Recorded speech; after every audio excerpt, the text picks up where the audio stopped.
Es un tema que corresponde al Colegio de Psicólogos de Perú y a todos sus agremiados, que de una u otra forma están, digamos, constantemente trabajando, haciendo las evaluaciones y diagnósticos.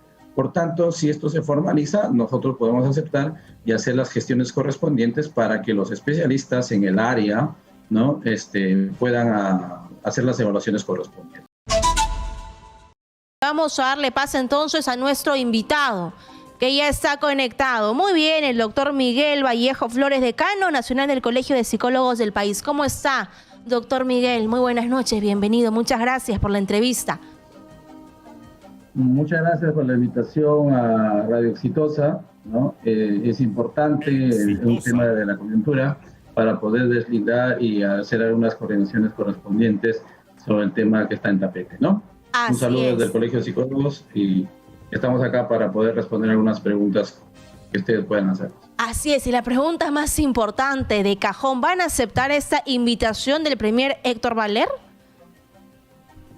Bueno, creo que el tema de la salud mental, el tema de la salud psicológica, que es un tema vigente de nuestro país, es un tema que corresponde al Colegio de Psicólogos de Perú y a todos sus agremiados, que de una u otra forma están, digamos, constantemente trabajando, haciendo las evaluaciones y diagnósticos.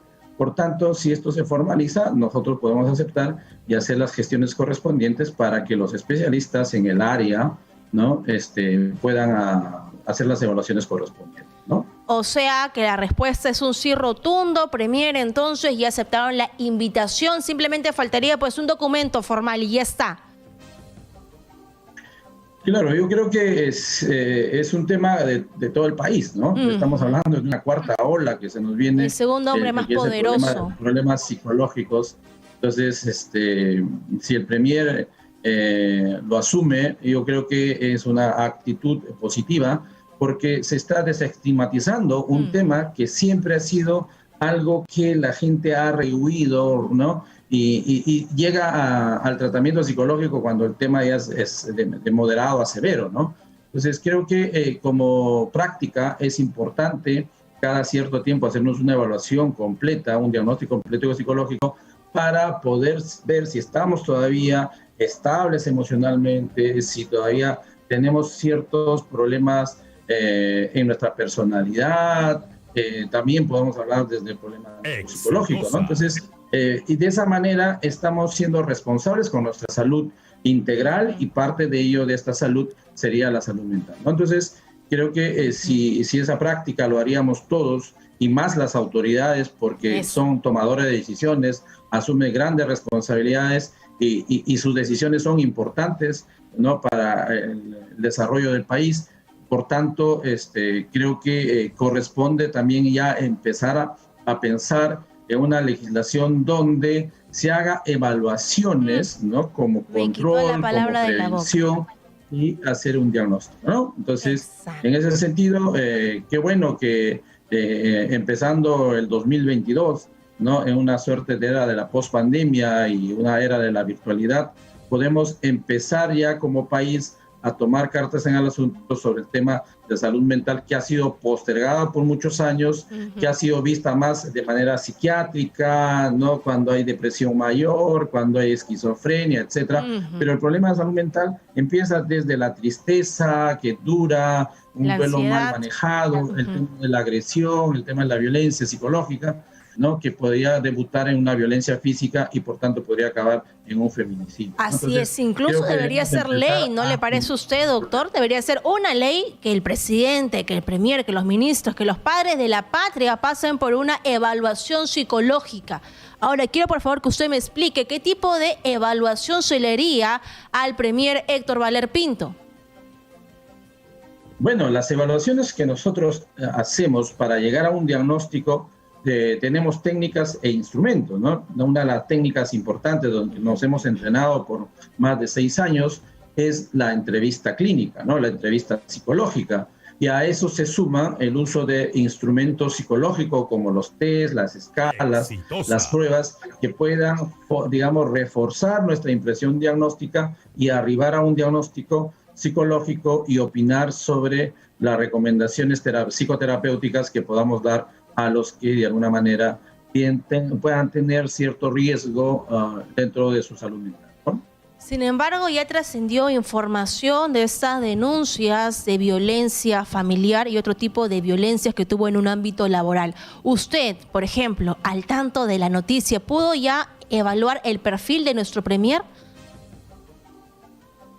Bueno, no podemos apresurarnos, sería muy riesgoso y estaríamos en contra de lo que está, digamos, protocolizado en tema de la evaluación, ¿no? Entonces, son ciertos indicadores que nos podrían dar luces, pero no podemos estar ya arribando a un perfil ni a un diagnóstico, ¿no? Entonces, en ese sentido, la psicología como ciencia del comportamiento usa el método científico para poder corroborar los hechos y los datos y de esa manera deducir y arribar a un constructo psicológico que podría señalar si hay un problema, digamos, de problema psicológico o no. Entonces, para ello requerimos un procedimiento de evaluaciones y analizar la información, los indicadores psicológicos para arribar a un diagnóstico. Entonces, mal sería apresurarnos a hacer una suerte de ojo clínico, ¿no? Y estar opinando de manera apresurada sobre un perfil. El perfil es integral,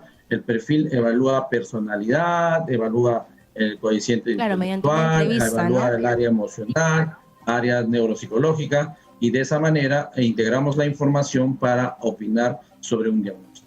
Así y por tanto un perfil psicológico, ¿no? Así es. Y ahora, por favor, yo quiero que usted nos pueda brindar un poco de información, que nos cuente, que nos comente a los televidentes y a los oyentes de Radio Exitosa cómo se encuentra nuestro país frente a la salud mental y emocional en esta tercera ola de contagios, en esta pandemia.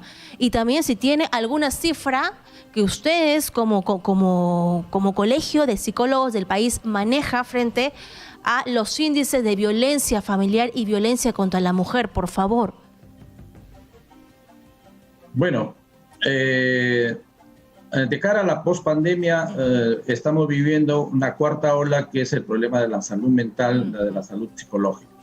En ese sentido, ¿no?, ya estamos aproximadamente teniendo más de 20%, ya llegando a 30% de los problemas, por ejemplo, de la depresión, ¿no? Entonces estamos hablando de 30 personas de cada 100 están padeciendo algún nivel de depresión. Entonces, en el ranking de los problemas psicológicos está la depresión, está la ansiedad, la violencia psicológica, la violencia, está el consumo de drogas, está en estos casos el estrés postraumático, los problemas de duelo que estamos arrastrando, ¿no? Estamos viendo más o menos que más de 1 millón de personas tienen un problema de duelo no resuelto, de duelo postergado, porque han muerto más de 200,000 personas, ¿no? Y una familia que integran 4 o 5 personas, estamos hablando directamente involucrados en problemas emocionales relacionados al duelo, que no hemos podido, digamos, desarrollarlos, ¿no?, con los rituales correspondientes que nos ayudan a superar esto. Estamos hablando de 1 millón de personas. Y esto, ¿no?, relacionado al aislamiento social, estamos hablando de ansiedades, el estrés postraumático. Ahora que viene el tema de retorno a la realidad, vamos a ver, ¿no?, los alumnos cómo van a adaptarse, ¿no?, problemas de adaptación, ¿no?, a una nueva era, a usar la mascarilla, el estilo de vida saludables, el cuidado. Entonces, si hablamos de problemas psicológicos, creo que ya debemos reflexionar que es importante darle la prioridad, ¿sí?, a una área de la salud, que es el área de la salud psicológica, para poder prevenir, ¿no?, problemas mayores, como podría ser una depresión mayor, digamos, ansiedad social, para que los alumnos empiecen a faltar al colegio, problemas de desadaptación que lleva a consumo de alcohol y drogas, el tema de las adicciones tecnológicas, todo un conjunto de problemáticas que desde la psicología debemos empezar a prevenir e intervenir tempranamente y no reaccionar, ¿no?, con tratamientos que muchas veces se reaccionan a trastornos ya severos que su éxito es de alto costo, ¿no? Entonces, el Estado ya debe empezar, por ejemplo, a involucrar, ¿no?, directamente y dentro del equipo de la educación o el equipo psicopedagógico, debe haber un psicólogo por colegio mínimo, ¿sí? Porque sería también, ¿no?, irresponsable. Sería cargar a los maestros también. Para trabajar la parte emocional, los maestros que también están llevando una carga, ¿no?, que de alguna manera estamos hablando de estrés crónico, de síndrome de burnout, estamos hablando de desgaste profesional, también del acoso laboral, etcétera, ¿no? Entonces necesitamos, ¿no?, que se invierta en la salud mental y por tanto en el equipo psicológico que hace una participación de prevención, de promoción e intervención temprana de los problemas psicológicos. Así es. Y ahora, por favor, quiero entrar a un tema delicado porque seguramente muchas personas se van a sentir identificadas con esta pregunta. Violencia familiar. ¿Cuáles son las etapas dentro de una familia, las etapas psicológicas y de seguimiento profesional cuando existe violencia familiar que podría en circunstancial ser el caso del premier Héctor Valer si le damos seguimiento a las denuncias que presentó su esposa y su hija? Por favor, cuéntenos, explíquenos. Antes de llegar a la violencia física, ¿no?, se da la violencia psicológica. Y la violencia psicológica se puede traducir con la comunicación agresiva, con la desatención, con la violencia económica, con desautorizaciones, con gritos, ¿no? Entonces, ya desacuerdos, ¿no?, que se puedan dar, ya puede haber, ¿no?, esta suerte de violencia psicológica. La revisión del celular, el control, ¿no?, digamos, el daño a la autoestima, ¿no?, comentarios desatinados, ¿no?, el fabbing, que es una suerte de no prestar atención a la comunicación que pueda estar presentándose. También hablamos de la violencia de los hijos, que los padres no están en contacto ahora con el uso de la tecnología, ¿no? Hay los huérfanos digitales. Es un tema de violencia tanto por omisión como por acción de ciertas conductas que puedan estar afectando la autoestima, puedan estar afectando la autopercepción, ¿no?, la denigración. Entonces, desde ya estamos, digamos, podemos hacer una evaluación de los comportamientos agresivos que podemos traducirlo en, digamos, la violencia psicológica. Y este es un círculo, ¿no? Una dependencia, chantaje, una coerción que al final va a conllevar a una violencia física. Ahora, entonces, ¿cuándo existe un perdón? Para evitar ese costo, ¿no?, es importante hacer evaluaciones tempranas, ¿no? Por ejemplo, desde a los padres de familia, ¿no?, y a todos que son responsables digamos, de una unidad familiar. Así es, pero también recordemos la declaración que hace el premier Héctor Valer mostrando los mensajes, ¿no?, y los estados de Facebook de su hija, donde ella se muestra con él, se muestra contento, que lo ama mucho, que lo respeta, que lo admira.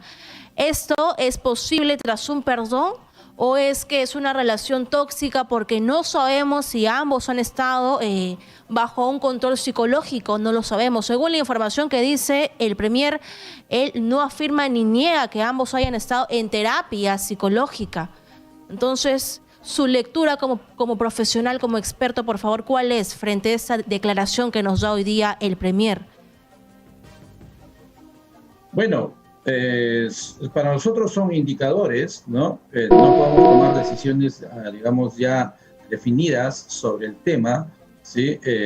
Como te comentaba, hay un círculo, digamos, vicioso entre que llamamos el círculo de la violencia.